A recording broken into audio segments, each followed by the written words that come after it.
চট্টগ্রাম মহানগরের আকবরশাহ থানা ও ১০ নম্বর ওয়ার্ড স্বেচ্ছাসেবক দলের আহ্বায়ক কমিটির অনুমোদন উপলক্ষে আনন্দ মিছিল করেছে নেতাকর্মীরা।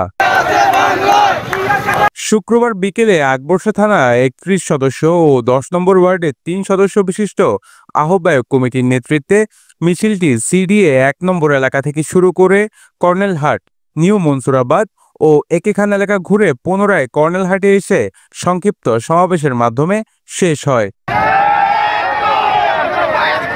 মিছিলে প্রধান অতিথি হিসাবে উপস্থিত ছিলেন চট্টগ্রাম মহানগর স্বেচ্ছাসেবক দলের যুগ্ম আহ্বায়ক ইফতেখার উদ্দিন নিবলু।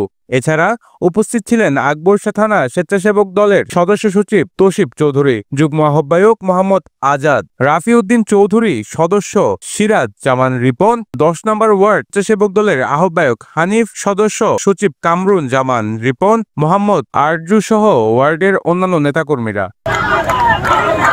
মিছিলে স্বেচ্ছাসেবক দলের শতাধিক নেতাকর্মী অংশ নেন।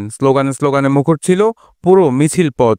তারেক রহমানের নির্দেশ মানেই স্বেচ্ছাসেবক দল গড়ি, স্বেচ্ছাসেবক জনতা গড়ে তুলো একতা, বুলবুল নাহিদ পরিষদ সবার সেরা পরিষদ, তারেক রহমান বীরের বেশে আসবে ফিরে বাংলাদেশে, এরকম নানা স্লোগানে মুখরিত হয়ে আকবরশাহ এলাকার প্রধান সড়ক।